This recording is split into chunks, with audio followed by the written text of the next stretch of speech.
Yo, what's up sa inyo mga kuys? Welcome to my channel. Panibagong video, panibagong reaction na naman mula kay PMC. Yan, kung gusto nyo ng mga makabuluhang kwento, di kaya mga history or di kaya mga, yan, basta mga kung ano-ano. Nalagay ko yung link sa baba ni PMC. Yan, subscribe kayo. At syempre, subscribe na rin kayo sa channel ko. At kay Eunice. Yan, kay Eunice. Lalagay ko rin yung link niya sa baba. Alam mo na yun. So ayun, wala naman na tayo, hinihintay na. Play na natin to. Sa Biringan pala to Sa Biringan yan. Tuklasin natin kung anong kwentong meron dito kay PMC. Mula sa Biringan. Play na natin.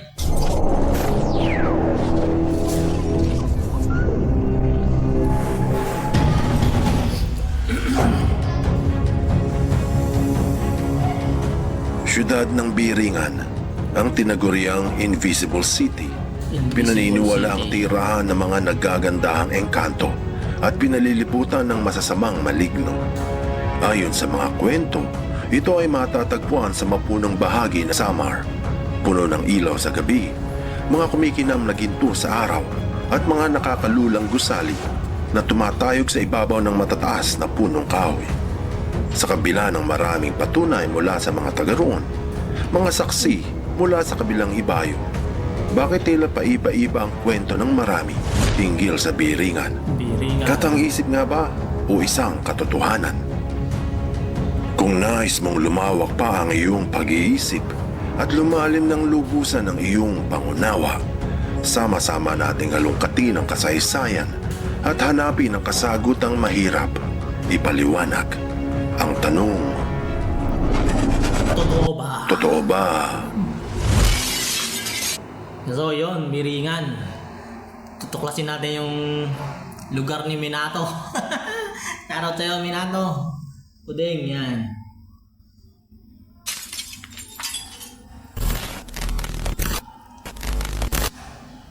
Ganda ng boses niya, no? Ano ang tinaguriang Biringan? Biringan.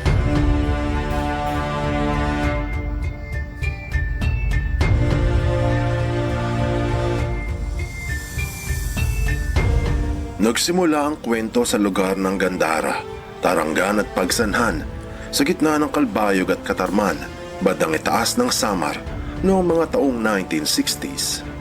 Maraming istoryang lumaganap sa mga baryo at mga karanasan ng mga taga roon na mahirap ipaliwanag. Isa na dito ang salaysay ng ilang mangingisda mula sa lugar ng Laoag at San Roque. Bago sumikat ang araw, sa gitna ng tahimik na karagatan, habang malamig ang simoy ng hangin, inaabangan ng ilang kalalakihang nagbabangka, hindi ang mga huling isda na tinitinda sa palengke, ngunit ang nakamamanghang ilaw, ilang kilometro ang layo sa pampang. Ayon sa mga saksi, mamamataan ng nakabibighaning lugar, puno ng nagtataasang gusali na malapit. Ang dami kasing kwento dito sa Biringan, no? Sa anong tawag dito? Urban legend, no? Daming kwento, halo-halo. Kaya hindi natin alam kung totoo o hindi.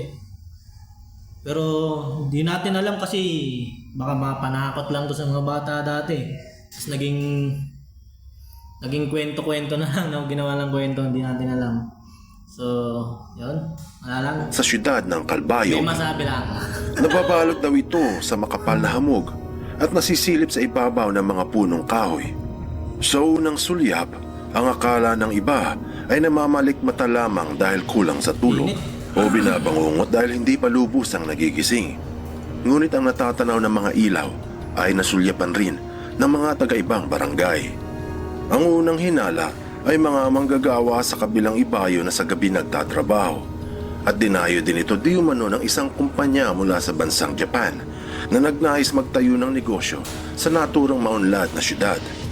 Bagamat nahagip ng kanilang satellite ang kinaroroonan, ilang araw lang ang nakararaan at hindi maituro ng mga taga roon kung nasan ang tinutukoy ng mga dayuhan. Subalit hindi lamang ang mga ilaw at nagtataas ang gusali ang makikita sa mailap na syudad, kung hindi, mga engkanto at maligno.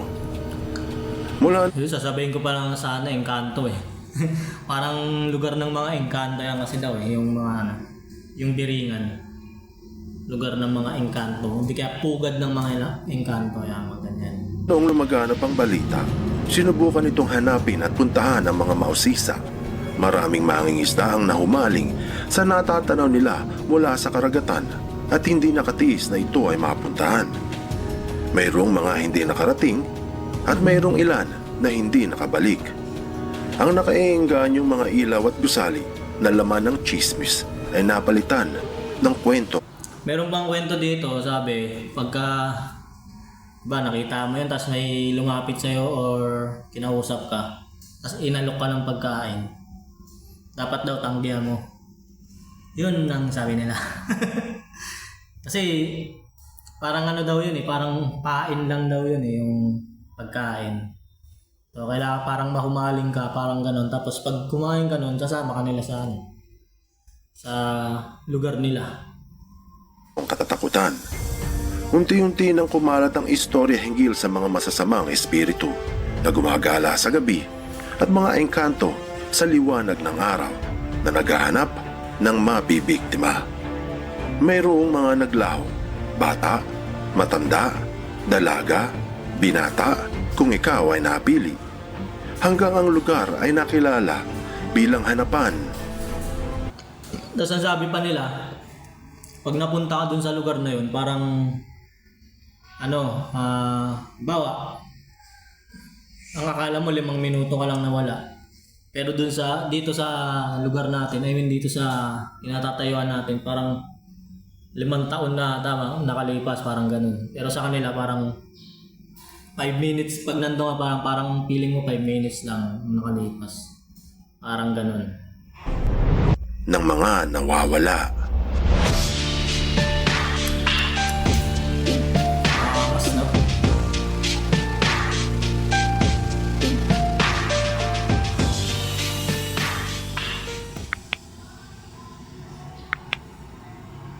Bakit pa iba-iba ang kwento ng Biringan?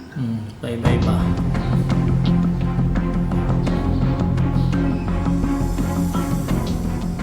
Ang hanapan ng mga nawawala o ang tinaguriang Biringan ay nababalot ng mga kababalaghan at misteryong marami ang tumatangging pag-usapan.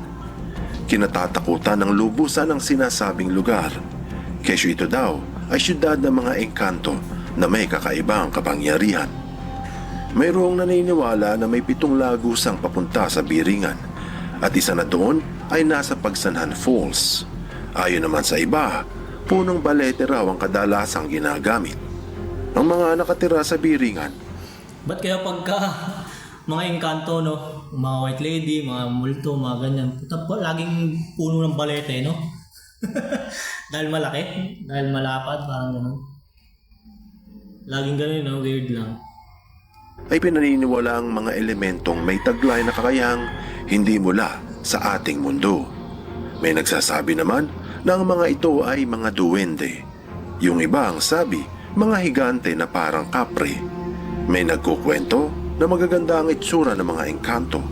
Ngunit ang iba ay mga nakakatakot na parang tikbalang. Depende kung sino ang iyong tatanungin. Ayon sa Greed Magazine, noong mga taong 1960s, may mga kasangkapang dumating sa Samar na papuntang Biringan at ang mga ito ay bayad na. Ngunit hindi natuntun ng mga tagahatid kung saan ang naturang syudad. At hanggang ngayon, isang misteryo kung sino ang nagbayad sa mga kagamitan. Ayon sa mga nagsasabing saksi, ang mga taga-Biringan ay mga multo na parang kaluluwa. Ang iba naman, mga halimaw na parang taong lobo.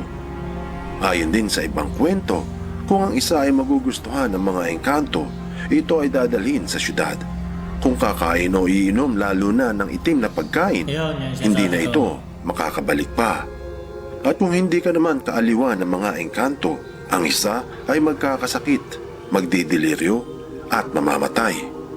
Kukuhanin ng mga nito ang iyong kaluluwa at dadalhin sa Biringan.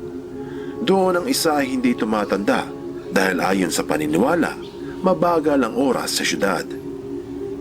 Ang ulat sa Owlcation na kung ang isa ay maliligaw papunta ng Biringan, kailangan baliktarin nito ang kanyang kamiseta upang hindi mapaglaruan ng mga tinatawag na San Telmo.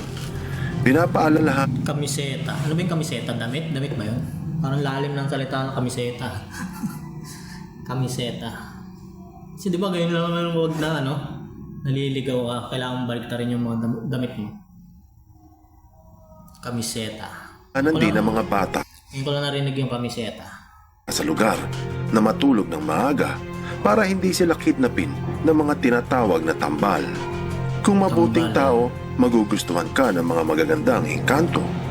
Ngunit kung puso mo'y itim, paglalaruan ka ng mga bungis-ngis. Bungis-ngis. Mga bungis-ngis. Bungis-ngis. Parang ano ata yun eh. Parang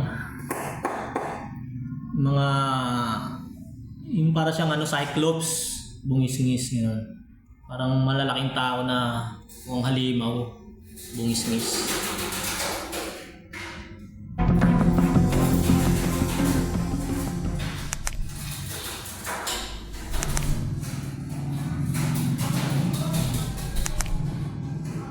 Totoo ba ang biringan? Ito ba?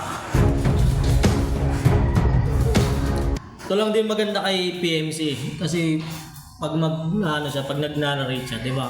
Kung ano muna yung kwento, tapos parang may debunk siya eh, parang ganon. Parang si kaalaman, 'di ba?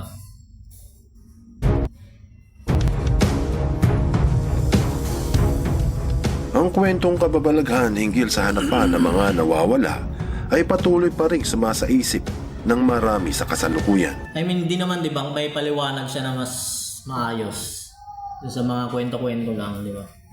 Galing. Lalo na ang mga kaganapan katulad ng mga sulat papuntang biringan. Mga nakakakita sa kakaibang nilalang malapit sa naturang lugar. Katulad ng mga taong walang uka sa taas ng kanilang bibig na nangaakit ng mga kababaihan. Ang patuloy na pagkawala sa sarili ng ilan at kung magigising ay may alaala na galing ito sa biringan. Ang mga nagsasabing nakakita na at nakarating sa Invisible City ay ang mga mismong pruweba at patunay na ang nakamamanghang syudad ng mga engkanto na puno ng ilaw at matatayog na gusali ay katotohanan. Bagamat paiba-iba ang mga salaysay ng mga taga roon, ayon sa kanila, mababait raw ang mga biringano. Pero sabi ng iba, masasamang maligno ang mga ito. Yung iba naman mga duwende raw, mga kapre, tikbalang, engkanto o engkantada. Ang Kaya hindi mo alam kung anong ano yun, no? Tawag nito? Anong pagbabasihan mo? Kung totoo ba o hindi? Kasi ang daming kwento eh. Parang ano sila eh, parang kanya-kanyang ano eh, ayaw patalo, gusto ano. Gusto lamang sila. Ganito, ganito, di ba? Ganito, ganyan. Tingnan nyo. totohanan sa biringan ay madali lang sagutin. Ito ay kung ano ang iyong pinaniniwalaan. Kung iisipin, paano sasabihin hindi ito totoo kung mayroong mga saksi? At sa kabilang banda naman, paano ito patutunayan sa mga hindi pa nakakakita?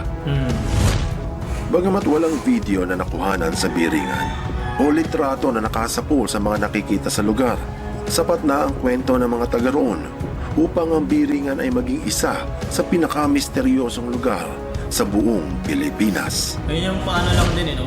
Mystery Anong rin aral talaga. ang mapupulot dito? Totoo Parang ano lang din kasi wala pa rin pruweba talaga kasi wala kang video, walang picture. More on kwento lang eh. na marami ang hindi naniniwala sa Invisible City. Maliban na lang kung ikaw ay tunay na nakarating na. Kaya minsan ang katotohanan ay base sa sarili nating karanasan at sa sarili nating kaalaman.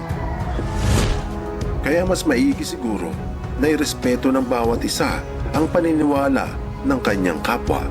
Dahil sa katunayan, gusto mo ring respetuhin ng iba ang iyong paniniwala. Huwag kalimutan na karapatan ng bawat tao at bawat nilalang na maniwala sa kanilang katotohanan.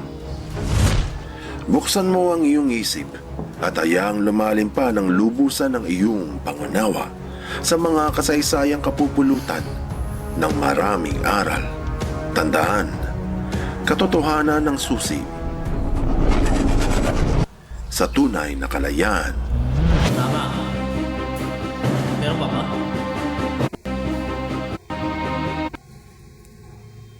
So yun, hanggang doon na lang. Kayo ba? Naniniwala ba kayo sa lugar ng Biringan? Pero parang ano lang din siya no? Alam nyo ba yung Agartha?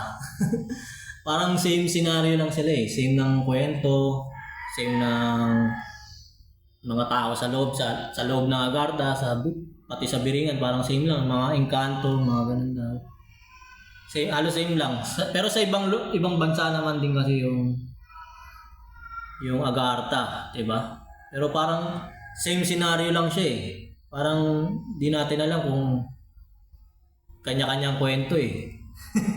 Hindi ko alam, parang gano'n. Basta, kayo ba, naniniwala kayo sa lugar ng Biringan? Comment nyo sa baba, pag-usapan natin yan. So ayun, hanggang dito na lang. Shoutout sa mga tropa dyan. Sa tropang Green Minded, yan. Sa kila Sir Mix, tsaka kay Sir Dark, yan. Shoutout sa'yo, kay Lola Soup, at kay Ate Irene. Yan, shoutout sa'yo. At syempre kay Eunice. Love you. Yun lang. Peace out.